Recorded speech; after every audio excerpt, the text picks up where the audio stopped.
never mentioned my brother was dead to a coworker and I caught her spreading a terrible lie about him, so I reported her to the manager to get her fired. Plus all update. I am a triplet with 2 brothers, but one of my brothers passed away when we were 14. Whenever anyone new asks if I have any siblings, I just say I'm a triplet with 2 brothers. I'm not trying to trauma dump when doing small talk with someone I'm not very close to. From talking to people in grief support, I thought this was relatively common. I started working at a new job 3 months ago. I like my coworkers but still feel like an outsider to them, so when they asked how many siblings I have, I gave them the above answer. No problems there. One week I didn't have my car, so my other triplet brother picked me up every day. My coworker, Kate, saw him, thought he was cute, and asked me to set them up. I said no because he has a girlfriend. She asked about my other brother, and I just said he isn't available either. Not a lie, but I guess kind of a mission because he's deceased and not just in a relationship. A few weeks later, I hear Kate talking poop about me to the other coworkers our age. She didn't believe that my other brother was unavailable because she saw that he was single on Instagram. I have no clue what she's talking about because he never had an account. My best guess is that she assumed one of my male cousins,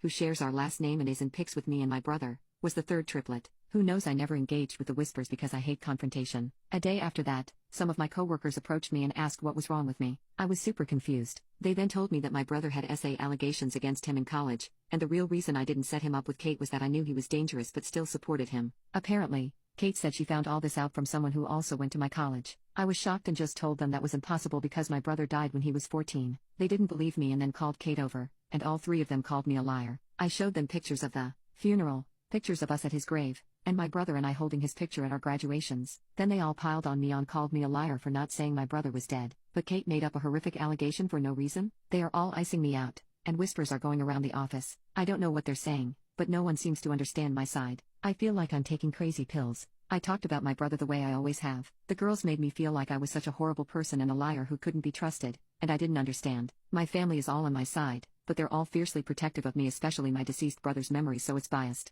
Am I the a-hole? I can never talk about my brother like he never existed. That's so disrespectful to his memory. I think you won't understand unless you're in these shoes. If you are and speak about your loved one differently, that's fine. My brothers and I did everything together. We were born and raised as a set of 3. We wore matching outfits and went to the same schools. We immigrated to the US together. We celebrated every birthday and major milestone together. When he died, a part of me died too. I haven't enjoyed my birthday since because instead of being happy I'm older. I just think about how he can't celebrate his own day. No life circumstances change the fact we were born as triplets. I could never say I have only one brother because, to me, that's not true. My other brother and parents speak the same way. A lot of people in my grief support group do too. No one has ever gotten upset at me and have been very understanding about it. However, people have been weird when I used to say he was dead up front, soon after his death, which is why I switched in the first place. Which is why I was so stunned Kate blew up at me. But I think I might consider being more blunt. I guess someone's gonna be mad or weird about it no matter what I say. Update: I emailed my administration manager when I left for work Monday and asked to talk in person today before clinic started. Work was definitely weird, but I just avoided Kate and those girls and got help from other staff when needed. I talked early today to my manager after she read my email and she was horrified. Apologized to me again and told me all 3 would be dealt with, but seems like she was most angry at Kate. She didn't guarantee exactly anything would happen because she still has to do an investigation and get everyone's sides, but I think they will definitely be punished in some way. I don't know if that's getting fired or suspended or just scolded, but that made me happier. I think I should clarify my coworkers other than those 3 haven't been icing me out, just whispering because they know something happened between us. But I like them and they're very nice to me. I didn't talk to them about it since I took it up higher, but I hope they understand me. I'm not sure if I'm staying at this office, depends on what happens to the 3 girls in the next weeks.